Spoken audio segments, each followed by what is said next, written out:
প্রিয় সপ্তম শ্রেণীর শিক্ষার্থীরা, শুভেচ্ছা নিও।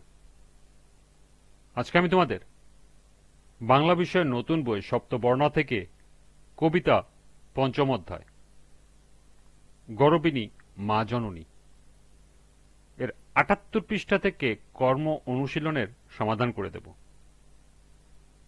প্রথমে তোমাদের বলবো, যারা আমার চ্যানেলটি সাবস্ক্রাইব করো নাই তারা আমার চ্যানেলটি সাবস্ক্রাইব করবে এবং আমার সাথে থাকবে। তাহলে চলো আমরা ক্লাস শুরু করি। কবিতা পঞ্চম অধ্যায়, পৃষ্ঠা নং ৭৮, কর্ম অনুশীলন। ক, দেশপ্রেমমূলক কবিতা আবৃত্তি অনুষ্ঠানের আয়োজন করো। দলগত কাজ।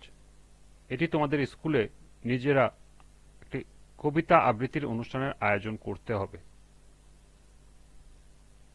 দ্বিতীয় প্রশ্ন, আবহমান বাংলার বিভিন্ন ঐতিহাসিক আন্দোলনে বাঙালি আত্মদানের ইতিকথা বর্ণনা করো ৩০০ শব্দের মধ্যে।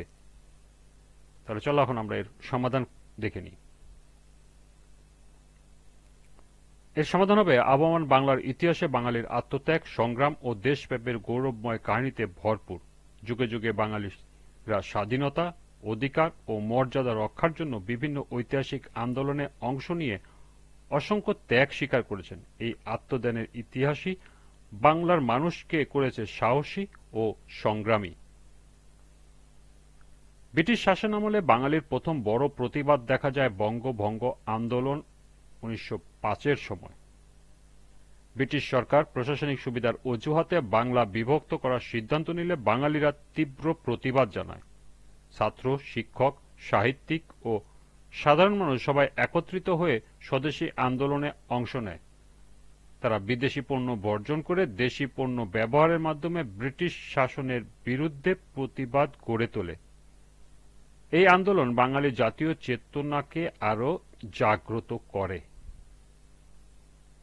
পাকিস্তান আমলে বাঙালির ভাষা ও সাংস্কৃতিক অধিকার রক্ষার জন্য সংগঠিত হয় ঐতিহাসিক ভাষা আন্দোলন।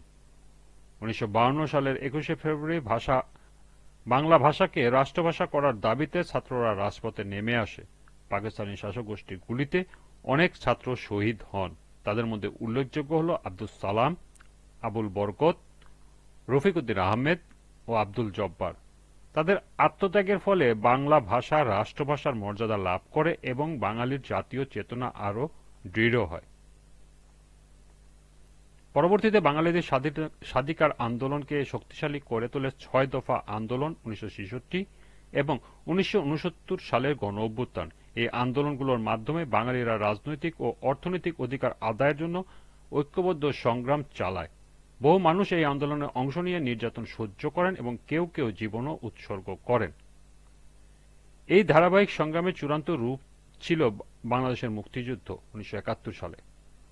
পাকিস্তানি শাসকদের অত্যাচার ও দমন নিপীড়ন বিরুদ্ধে বাঙালি জাতি স্বাধীনতার জন্য সশস্ত্র সংগ্রামে ঝাঁপিয়ে পড়ে। ৯ মাসব্যাপী এই রক্তক্ষয়ী যুদ্ধে লাখো শহীদের আত্মত্যাগ ও অসংখ্য মানুষের ত্যাগের বিনিময়ে বাংলাদেশ স্বাধীনতা অর্জন করে। ছাত্র, শিক্ষক, শ্রমিক, নারীসহ সব শ্রেণীর মানুষ মুক্তিযুদ্ধে অংশ নিয়ে দেশকে স্বাধীন করার জন্য জীবন উৎসর্গ করেন। অতএব আবহমান বাংলার বিভিন্ন ঐতিহাসিক আন্দোলনে বাঙালির আত্মদান আমাদের জাতীয় ইতিহাসের এক গৌরবোজ্জ্বল অধ্যায়। এই আত্মত্যাগ আমাদের স্বাধীনতা, ভাষা ও অধিকার রক্ষার অনুপ্রেরণা যোগায় এবং দেশপ্রেমে উদ্বুদ্ধ করে।